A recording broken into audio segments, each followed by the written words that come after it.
नमस्कार, मैं हूं आशीष वर्मा। नो योर कंपनी में आपका स्वागत है। नो योर कंपनी में आज फिर एक इंटरेस्टिंग सेशन पैन आउट होने वाला है। प्रकाश गाबा होंगे जो मदद करेंगे बाजार को समझने में, हम लोग के लिए कोई बेहतरीन स्ट्रैटेजीज निकालने में। मिड डे जैकपॉट आज 12:30 की जगह 1:30 बजे हाईलाइट करेंगे और बाजार जब गिर रहा है तो एक बेहतरीन एफएमसीजी कंपनी मेंशन करने का मन है। रोजारी बायोटेक का आईपीओ खुल रहा है तो यतिन जुड़ेंगे, उनसे समझेंगे आईपीओ की डिटेल्स। मैनेजमेंट से मैंने फ्राइडे को चर्चा करी थी तो मैनेजमेंट की उस चर्चा का एक अंश भी आपको सुनाऊंगा, इंटरेस्टिंग चैट थी वो। और साथ साथ रोजारी बायोटेक के आईपीओ में सब्सक्राइब करें या ना करें, सेठी फिनमार्ट के विकास सेठी साहब भी आगे जुड़ने वाले हैं और उनसे समझेंगे उनका कॉल क्या है इस कंपनी इस स्टॉक को लेकर। लेकिन चलिए इस वक्त की हेडलाइंस के साथ कार्यक्रम की शुरुआत।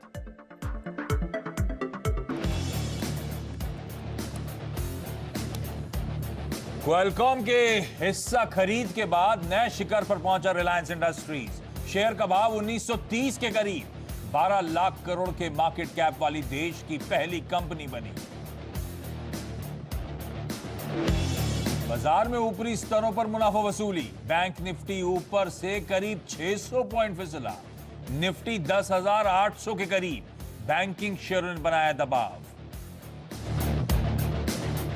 आरसीएफ समेत करीब 6 कंपनियों में ओएफएस के जरिए सरकारी हिस्सेदारी बेचने की तैयारी। एनएमडीसी जैसी कंपनियों में हो सकता है शेयर बायबैक। सीएनबीसी आवाज एक्सक्लूसिव। आईटी और मेटल शेयरों में अच्छी रौनक। निफ्टी आईटी इंडेक्स करीब 1.5% उछला। एलएनटी इन्फोटेक 5% से ज्यादा दौड़ा। इन्फोसिस, एचसीएल टेक जैसे शेयर भी 2% से ज्यादा भागे। वहीं मेटल्स में हिंदुस्तान जिंक इंट्राडे में 6% तक उछला। 15 जुलाई को खुलेगा यस बैंक का एफपीओ। बैंक की 15,000 करोड़ रुपए जुटाने की योजना। 12 से 13 रुपए प्रति शेयर है प्राइस बैंक। यस बैंक का शेयर 13% से ज्यादा टूटा।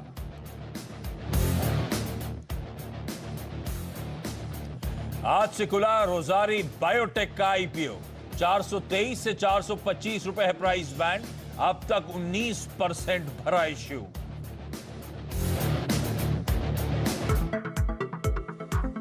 ओके, भारतीय बाजार स्क्रीन पर और वॉलेटाइल हो रहे हैं और निफ्टी बैंक वो रीजन है वॉलेटाइलिटी के पीछे भारतीय बाजारों के। हालांकि निफ्टी अभी भी, मैंने 12:30 पे जब चेक किया था तब 1/3% का उछाल, फिर आधे % की मजबूती की तरफ बढ़े थे, फिर सारे गेन्स ऑलमोस्ट वाइप आउट होते हुए नजर आ रहे थे। अब वापस 1/3%, 1/4% के उछाल।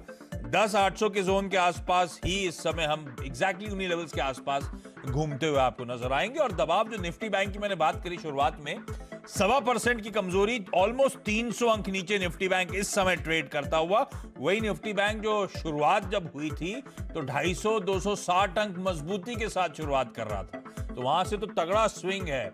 और ये निफ्टी बैंक में प्रेशर फ्राइडे को आया था, उसके बाद लग रहा था कि मॉरेटोरियम रिलेटेड कोई डेवलपमेंट आया नहीं है ओवर द वीकेंड, तो शायद घबराहट ना हो इतनी, तो शुरुआत तो अच्छी हुई उस दम पर वो टिक नहीं पाए। नर्वसनेस बैंक्स को लेकर कंटिन्यू होती हुई आपको आपकी स्क्रीन पे नजर आएगी।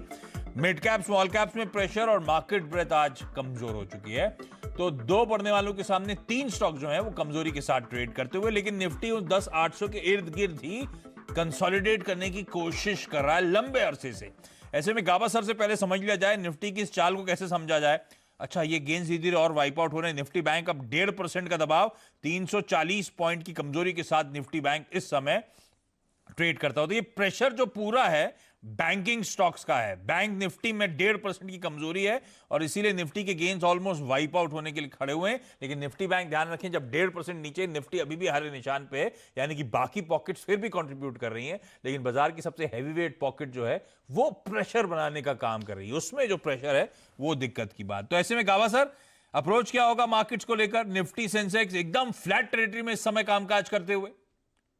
जी हाँ, जो गैप अप ओपन हुआ सुबह, शायद वहां से दिक्कत हुई। निफ्टी और बैंक निफ्टी में एक डाइवर्जेंस है। वीकनेस दिखा रहा था बैंक निफ्टी, फ्राइडे के दिन भी दिखाया था कारोबार में, लेकिन वो गैप अप ने कह सकते हैं कि सेटअप दिया बेचने के लिए।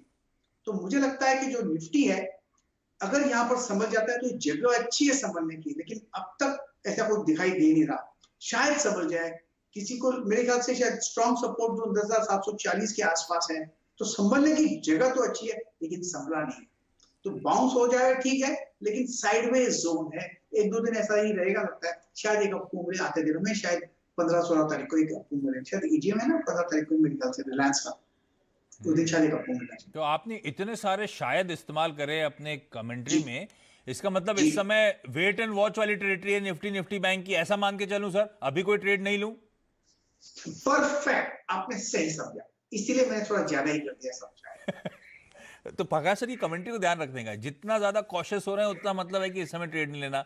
जब मन करता है एकदम खुल के बता देते हैं आपको। और दबाव जो बन रहा है ना, आप वो स्टॉक्स देखिए, इंट्राडे चार्ट्स फायर करिएगा। सारे बैंक्स और फाइनेंशियल्स दबाव बना रहे हैं। एचडीएफसी बैंक स्क्रीन पर लेकर आए, किस तरह से वो प्रेशर माउंट होता हुआ, वहां पे 2.5% की कमजोरी। बजाज फाइनेंस 2% नीचे, एचडीएफसी लिमिटेड 2% नीचे, SBI 1.25%, ICICI bank 1.25%, Kotak Mahindra bank 1.25%, axis bank 2/3%, IndusInd bank 0.5%, सब नीचे। और यहीं से वो निफ्टी पे प्रेशर बना हुआ है। ये सारे स्टॉक्स, वो नीचे टिकर टीम भी बखूबी चला रही है, कौन कौन से स्टॉक्स ट्रेड में स्लिप होते हुए नजर आ रहे हैं, और सारे ज्यादातर वो बैंकिंग फाइनेंशियल। तो वो एक पॉकेट है जो दबाव में, संभलने की टेरिटरी यही है जहां पे हम इस समय खड़े हैं। प्रकाश सर कह रहे हैं मतलब 22,000 मोटा मोटी संभल गए तो फिर से अपमूव की तैयारी हो सकती है, नहीं तो साइडवेज, ऐसा नहीं बोला कि सेल ऑफ आएगा, नहीं तो साइडवेज या कंसोलिडेशन मोड में आपको निफ्टी बैंक अगले 1-2 दिन तक जाता हुआ नजर आए। रिलायंस की एजीएम बिल्कुल सही, वेडनेसडे को दोपहर 2 बजे होनी है, तो उसका बेसब्री से इंतजार रहेगा। तो ये है अब तक का बाजार का प्रदर्शन।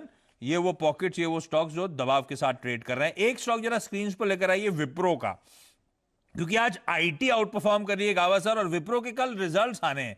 रिजल्ट से पहले कोई ट्रेड बनता है क्या विप्रो में? आज मेरे ख्याल से 1.5-2%, हाँ ये देखिए आपकी स्क्रीन पे आ भी गया, 2% की मजबूती के साथ विप्रो ट्रेड कर रहा है नंबर्स से पहले। क्या करना चाहिए, क्योंकि आईटी एज अ पैक थोड़ा सा बेहतर परफॉर्म कर रहा है आज? बिल्कुल सही, 222 का एक स्टॉप लगाना चाहिए, शायद एक अप मूव मिले, साइडवेज कंसोलिडेशन में एक अप मूव शायद मिल जाता है, अगर मिल जाता है तो 235 तक जा सकता है। तो एक स्टॉप लगाना चाहिए, ट्रेड ले लेना चाहिए, उसमें रिस्क कंट्रोल करना चाहिए। प्रॉफिट और लॉस हमारे हाथ में थोड़ी है, हमारे हाथ में सिर्फ एक रिस्क कंट्रोल है। रिस्क, हाँ बिल्कुल सही बात, सब हमारे हाथ में है कि हम अपने रिस्क को कंट्रोल करें, अपने स्टॉप लॉसेस को प्लेस करें। इवेंचुअली किस तरह की मजबूती आती है नहीं आती है वो अपनी जगह, तो अपसाइड जो होंगे वो अलग जगह। डाउनसाइड रिस्क को प्रोटेक्ट करना है, जब ट्रेड लेना है 222 के स्टॉप के साथ खड़े हो जाइए विप्रो में। कल नंबर्स आने ध्यान रखें, उससे पहले आईटी में सिलेक्टिवली बाइंग तो वैसे पिछले कुछ दिनों से आई रही थी, आज भी आईटी में सिलेक्टिवली बाइंग है। अच्छा प्रकाश सर, एक स्टॉक मेंशन करने वाला हूं, उसका जरा लॉन्ग टर्म चार्ट बताइएगा। चार्ट में वीकनेस होगी, लेकिन एक क्वालिटी स्टॉक है। मैं मिड डे जैकपॉट का स्टिंग प्ले आउट करिए, उस स्टॉक को हाईलाइट करना चाहता हूं डॉक्टर साहब आप।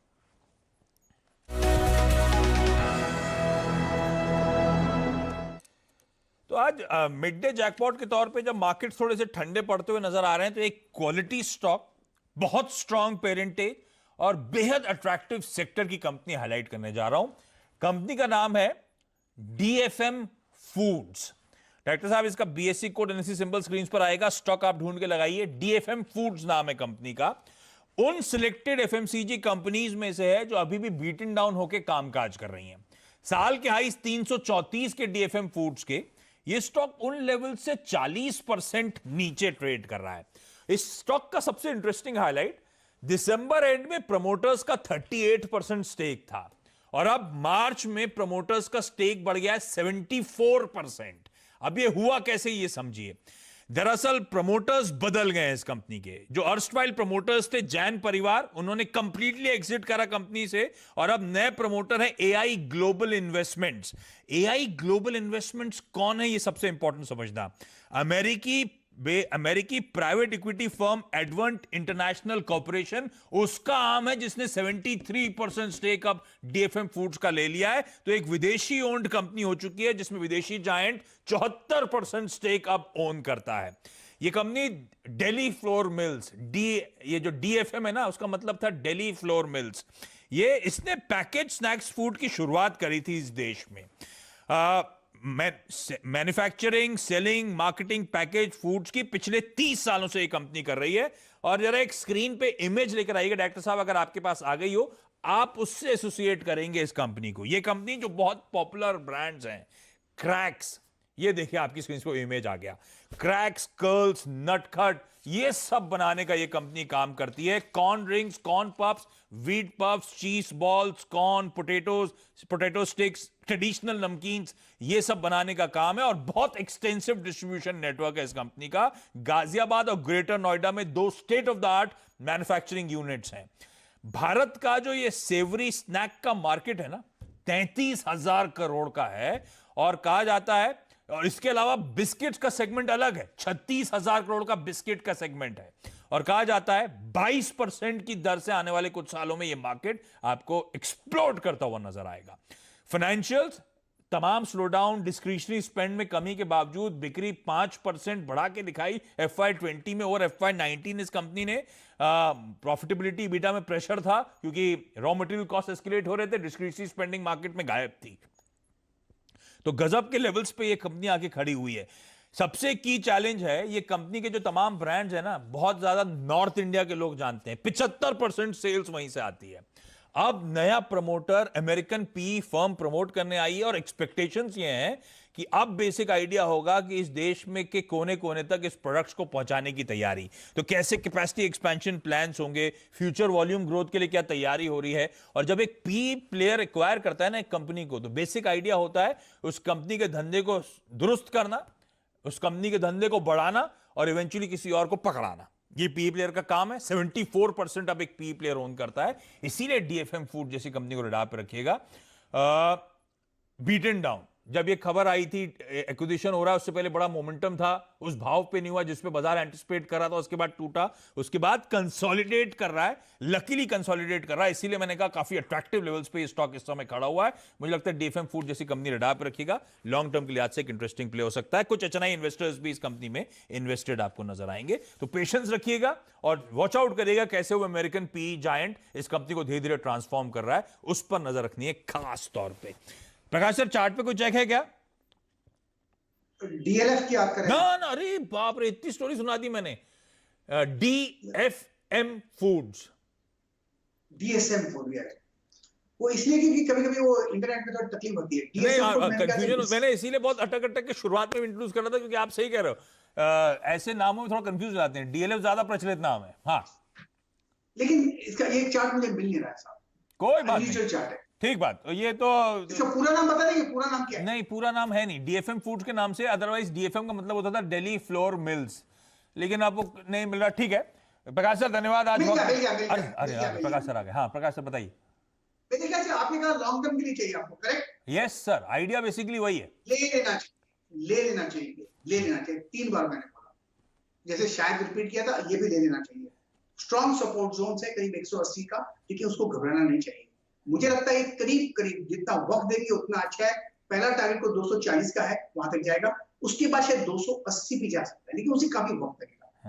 जगह अच्छी है, बाउंस अच्छा है, लेना चाहिए। जगह अच्छी है, रडार पे रखिएगा इस स्टॉक को, पढ़िएगा इस कंपनी के बारे में। 240 पहला टारगेट जो अचीव हो जाएगा, 280 आने में वक्त लग सकता है, पेशेंस रखना होगा आपको, लेकिन इवेंचुअली ये टारगेट शायद स्क्रीन पे हिट होते हुए नजर आए। खैर ये टेक्निकल मामला, फंडामेंटली मैं क्लोजली वॉच आउट करूंगा कैसे ये दिग्गज पी प्लेयर इस कंपनी को ट्रांसफॉर्म करके दिखाता है। ठीक बात, तो ये हो गया डीएफएम फूड्स के बारे में। मैंने ट्वीट में, अब लोग समझ नहीं रहोगे मैंने क्यों ट्वीट में कईयों ने क्लू मांगा था, तो एक तो मैंने पहले डाला था एफएमसीजी स्पेस की कंपनी, दूसरा ट्वीट में मैंने एक फ्लोर मिल का दिया था इमेज, क्योंकि उससे ज्यादा जाता तो गड़बड़ा जाता। तो दिल्ली फ्लोर मिल्स असल में इसके ओरिजिनल नाम था, तो डीएफएम फूड तब्दील हुआ। अब तो खैर दिल्ली फ्लोर मिल्स अब के स्टेक होल्डर ही नहीं है जैन परिवार के साथ, अब तो एडवेंट आ गया है इस कंपनी को एक्वायर करने के लिए, कर चुका है। ठीक है, तो ये कंपनी थी जो आज मेंशन करनी थी। कल सुबह भी कोशिश करूंगा एक जैकपॉट आइडिया, वो सुबह 9 बजे, काफी दिन से हुआ नहीं, रिजल्ट सीजन बड़ा जोर पकड़ लिए थे, तो कल सुबह भी कोशिश करूंगा 9:07 पे एक कोई इंटरेस्टिंग आइडिया हाईलाइट करूं आप लोगों के लिए। लेकिन अब आगे बढ़ने का समय है। और प्रकाश सर धन्यवाद आपका, थैंक यू सो मच। अच्छा, मैंने कहा था कि आज आईपीओ खुल रहा है, उस पर डिटेल में चर्चा करनी है। तो रोजारी बायोटेक नाम की कंपनी का आईपीओ खुला है और आज पहले दिन रिस्पांस आना शुरू हो चुका है। लास्ट चेक जब लिया था तो 17% के आसपास वो आईपीओ ऑलरेडी भरता हुआ नजर आया था। ये आईपीओ वेडनेसडे तक खुला हुआ है। तो इस आईपीओ की डिटेल्स के लिए यतिन जुड़े हुए हैं मेरे साथ इस समय, तो पहले यतिन से समझ लिया जाए ये आईपीओ है क्या। यतिन समझाएं। पहले एक काम करते हैं, 2 पार्ट में तोड़ते हैं। ब्रोकरेजेस का पार्ट सेकंड रखते हैं। पहले इस कंपनी के बारे में बताएं, है क्या कंपनी है रोजारी बायोटेक, क्या करती है, किस तरह के फाइनेंशियल्स हैं, क्या प्लान्स हैं कंपनी के? पैसा तो लगाना है आशीष। और सबसे पहले गुड आफ्टरनून। देखिए, अगर आप ब्रोकरेजेस की वर्डिक्ट देखेंगे तो everybody, most of the brokerages कह रहे हैं इसमें सब्सक्राइब करिए, लिस्टिंग गेन तो जरूर मिलेगा। तो रोजारी बायोटेक अगर आप कंपनी की बात करें तो बहुत बेहतरीन वैल्यूएशन पे स्टॉक का आईपीओ आ रहा है। लगभग 500 करोड़ का ये आईपीओ है, जिसके अंदर लगभग 450 करोड़ जो है ऑफर फॉर सेल है, जो प्रमोटर्स हैं अपनी हिस्सेदारी बेचने जा रहे हैं आईपीओ के थ्रू। तो ये फ्रेश इश्यू नहीं है, फ्रेश इश्यू का कंपोनेंट सिर्फ 50 करोड़ है। अच्छा, प्राइस बैंड है लगभग 425 रुपए के आसपास की। आज से इश्यू खुल रहा है और पोस्ट आईपीओ जो इंप्लाइड मार्केट कैपिटलाइजेशन है upper end of the price band, जो कि 425 रुपए है, उसका है 2200 करोड़ रुपए। कंपनी जो है स्पेशलिटी केमिकल्स मैन्युफैक्चरिंग में है, 2 प्लांट चलाती है, एक मुंबई में और एक सिलवासा में, और दहेज में एक नया प्लांट शुरू करने जा रही है कंपनी, जिसकी कैपेसिटी लगभग 1.3 लाख एमटीपीए की आसपास की है। और दहेज का जो प्लांट है वो जैसे ही ऑपरेशनल होता है, कंपनी के अंदर बहुत बड़ी ग्रोथ आने की आशंका और प्रोबेबिलिटी है, जिसके कारण ये आगे चलते हुए FY22 बेसिस पे अगर आप देखें तो ब्रोकरेजेस का मानना ये है कि 15 से 18 टाइम्स के पी मल्टीपल पे अवेलेबल है, जो कि स्पेशलिटी केमिकल की कंपनी के लिए बहुत अट्रैक्टिव है। और अगर आप कंपनी की वर्टिकल्स की बात करें तो दिग्गज FMCG कंपनीज इसके क्लाइंट है, दिग्गज केमिकल कंपनीज इसकी क्लाइंट है, और एनिमल हेल्थ केयर में कंपनी जो है पेट केयर और पोल्ट्री न्यूट्रिशन प्रोडक्ट्स बनाती है। और अगर आप FMCG की बात करें तो वहाँ पेपर इंडस्ट्री है, सोप डिटर्जेंट है, वाटर ट्रीटमेंट है, सीमेंट है, इन सभी चीजों के लिए केमिकल्स बनाती है, और टेक्सटाइल कंपनियों के लिए भी केमिकल्स बनाती है। ओके, तो Rosari biotech interesting company, speciality chemical space में, फंडामेंटली स्ट्रांग, लेकिन हर चीज एक भाव पे पसंद आती है। तो मैं उस पर एक और बात करूंगा। रतन जैसे कह रहे हैं सब ब्रोकरेजेस का थम्स अप आया है, तो सेठी साहब से आगे बातचीत करूंगा, लेकिन एक बार रोजारी बायोटेक के मैनेजमेंट से मैंने बातचीत करी थी। अगला आप लोगों ने देखा हो फ्राइडे का शो न्यू ईयर कंपनी, तो मैनेजमेंट से बातचीत हुई थी। उस बातचीत का एक छोटा सा अंश सुनाता हूं, उसके बाद एक एनालिस्ट से बातचीत। हमारे पूरे इंडस्ट्री को बहुत बड़ा फिलिप मिला, बहुत बड़ा ग्रोथ पड़ा। तो industry is growing at a fantastic speed and we see lot of growth for all of us. And तभी हमारे बोर्ड ने बोला, हमारे बैंकर्स ने बोला, it's the right time to launch because you done so well. We are practically very low leverage company and the profitability is good, cash flow is good, cash is good in hand and the prospects for the industry look good. You should launch the IPO. और हमारे जो pre IPO investor थे उन्होंने सब ने हमको support किया, बोले आप आइए, हम लोग will back you. तो this gave us the courage to become the first issue post corona. तो रोजारी बायोटेक मैं बताता हूं, मैंने पढ़ा था जब कंपनी के बारे में, फंडामेंटल दुरुस्त, फाइनेंशियल स्ट्रांग, कुछ कंसर्न्स थे। सेठी साहब जुड़ चुके हैं, सेठी फिल्म मार्केट विकास सेठी साहब आप भी सुनिए। तो कुछ कंसर्न्स थे, वैल्यूएशन स्ट्रेच्ड हैं, और हाँ मैं कैलकुलेट कर रहा था तो 31-32 टाइम्स पे ये ऑफरिंग है, तो उसके क्या कंसर्न्स थे। लेकिन जब मैंने फ्राइडे को मैनेजमेंट से बात करी तो मुझे अच्छा लगा मैनेजमेंट से बात करके। कई कई होता है ना, अच्छी वाइब्स मिलती हैं, तो मैनेजमेंट से बात करके बड़ा अच्छा लगा। सेठी साहब, ये तो खैर ब्रोकरेजेस की कॉल आप लोगों की स्क्रीन पर, लेकिन सेठी साहब से समझा जाए। सेठी साहब, फंडामेंटल्स कैसे, क्या रिकमेंडेशन आप दे रहे हो, क्या पैसा लगाना है क्या रोजारी बायोटेक में? बिल्कुल आशीष, देखिए जैसे आपने ठीक समझा, एक फंडामेंटली अच्छी कंपनी है। अगर आप पिछले 4-5 साल का परफॉर्मेंस देखें तो बहुत ही शानदार परफॉर्मेंस है। और बाकी कंपनी ने इस लॉकडाउन के माहौल में भी IPO लाने की जो हिम्मत करी है, इट्स ओनली बिकॉज ये केमिकल सेक्टर की कंपनी है, जो कि आजकल एक पसंदीदा सेक्टर है बाजार का। ये कंपनी भी टेक्सटाइल, स्पेशलिटी केमिकल्स, पर्सनल और होम केयर के लिए केमिकल्स बनाती है, और बड़े एस्टीम्ड क्लाइंट्स है जैसे HUL है, P&G, कोलगेट, इन तरह की कंपनियों को कैटर करती है। हालांकि वैल्यूएशन बहुत सस्ते नहीं है अगर आप कंपेयर करें जो ऑलरेडी लिस्टेड पीयर्स है जैसे आरती इंडस्ट्रीज, विनती ऑर्गेनिक या गैलेक्सी सर्फेक्टेंट, तो उसके आसपास ही IPO आ रहा है। बट IPO का अपना एक चार्म लगता है। लिस्टिंग में भी 15 से 20% की अपसाइड होनी चाहिए, तो उस लिहाज से भी अप्लाई करना चाहिए। और बाकी अगर किसी का मीडियम से लंबी अवधि का नजरिया है तो भी इस स्टॉक में इन्वेस्टमेंट के रूप में भी इसमें बिल्कुल अप्लाई किया जा सकता है। I would recommend subscribe on the issue. अरे वाह, तो दोनों तरह के विकल्प, जिनको सिर्फ लिस्टिंग गेन्स चाहिए होते हैं उनको भी शायद एक नीट 15 से 20% का अपसाइड मिल सकता है, और लॉन्ग टर्म के लिहाज से भी अट्रैक्टिव है। तो सब्सक्राइब करें, मंशा आपकी लंबी अवधि के लिए और लिस्टिंग गेन्स के लिए, ईदर वेज पैसे लगाने के मौके। हाँ, सेठी सर ने कई सारे पीयर्स के नाम लिए इसके। एक अच्छी बात, इस कंपनी के पिछले 3-4 साल के फाइनेंशियल जो CAGR है अपनी इंडस्ट्री पीयर्स से बेहतर है। तो ये कंपनी दरअसल अच्छी इंडस्ट्री पीयर से बेहतर ग्रोथ कर रही है, मार्केट शेयर गेन कर रही है ऑफ लेट, और अब तो एक और प्लांट जैसे यतिन मेंशन कर रहे थे ऑन स्ट्रीम आता हुआ नजर आएगा, कमीशन होने वाला है। तो इंटरेस्टिंग प्ले है, पढ़िए इस कंपनी के बारे में, अपने फाइनेंशियल एडवाइजर से भी बातचीत करिए। रिटेल में हम लोग, आपने नोटिस करा, आपको भी इनफैक्ट घरों पे बैठे होंगे, आप ऑफिस में बैठे होंगे, आईपीओ का अलग ही चार्म है, इसलिए कोशिश थी कि आईपीओ पे डिटेल्ड कवरेज आपके लेकर आए। तो फ्राइडे को भी बातचीत और आज भी रोजारी बायोटेक के आईपीओ पे डिटेल में चर्चा। इस नोट पर क्विकली छोटा सा ब्रेक के उस बार एक काम करेंगे, मार्केट का चेक लेंगे, और ब्रेक के उस बार हेमंत और वीरू भी आपको साक्षात नजर आएंगे, आखिरी सौदा के लिए जुड़ने वाले हैं।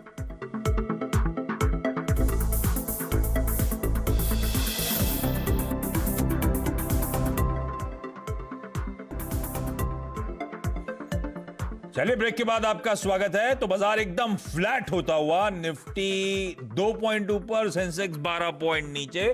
तो शुरुआती बढ़त गवाने की पीछे बैंक निफ्टी बड़ा रीजन, लेकिन कुछ स्टॉक्स अभी भी, निफ्टी बैंक को छोड़ देना तो देखिए किस तरह से मोमेंटम है। टेक महिंद्रा, एचसीएल टेक आपको नजर आएंगे 3 से 4% ऊपर, हिंडाल्को, जेएसडब्ल्यू स्टील, वेदांता 2% की मजबूती, ब्रिटानिया, एचयूएल 2% ऊपर, रिलायंस इंडस्ट्रीज सबसे बड़ी कंपनी 2% की मजबूती के साथ ट्रेड करती हुई। तो ये कई सारे pockets, bank x of bank Nifty बाजार हेल्दी नजर आएगा। निफ्टी बैंक में अभी भी वो, मेरे को लगता है फ्राइडे की घबराहट जो है वो कंटिन्यू होती हुई, तो फिर ऐसे में निफ्टी बैंक के पीछे निफ्टी जाता हुआ नजर आएगा या फिर निफ्टी के पीछे निफ्टी बैंक आता हुआ नजर आएगा, ये बड़ा सवाल है। हम लोग को करना क्या है बाजार में, कैसे अप्रोच करना है मार्केट्स को, उसमें मदद करने के लिए आखिरी सौदा में आपकी स्क्रीन पे आपको हेमंत और वीरू नजर आएंगे, जो अगले 1.5 घंटे आपकी मदद करने वाले हैं क्लोजिंग से पहले स्ट्रेटेजाइज करने में। इनफैक्ट वो दोनों स्टूडियोज में मौजूद हैं। स्वागत है आप दोनों का। हेमंत, किस तरह की प्रोग्रामिंग है, क्या मिलने वाला है आखिरी सौदा में आज? आशीष, अर्निंग सीजन की है और बहुत सारी कंपनियां अपने नतीजे पेश करेंगी, और आपकी सेक्टर की बहुत सारी दिग्गज कंपनियां हैं, तो उनके ऊपर तो नजर होगी। थोड़ी देर में सुंदर पिचाई साहब क्या अनाउंसमेंट करते हैं उसके ऊपर सबकी नजरें रहेंगी, तो वहां पर भी आपको जरूर लेकर चलेंगे। और आईटी सेक्टर ही भारत में भी और दुनिया भर में भी वही देखिए सेक्टर है जो चल रहा है, तो इसी सेक्टर के ऊपर फोकस होगा। एक छोटा सा ब्रेक लेते हैं, कहीं मत जाइए, बहुत सारे आइडियाज भी होंगे। Trade at 2, trade at 230, trade at 3 हम आपको बताएंगे, और आज कल का खिलाड़ी आज भी हम आपको देने वाले हैं, तो कहीं मत जाइए, बने रहिए सीएनबीसी आवाज के साथ। ब्रेक के बाद पेश करेंगे आखिरी सौदा।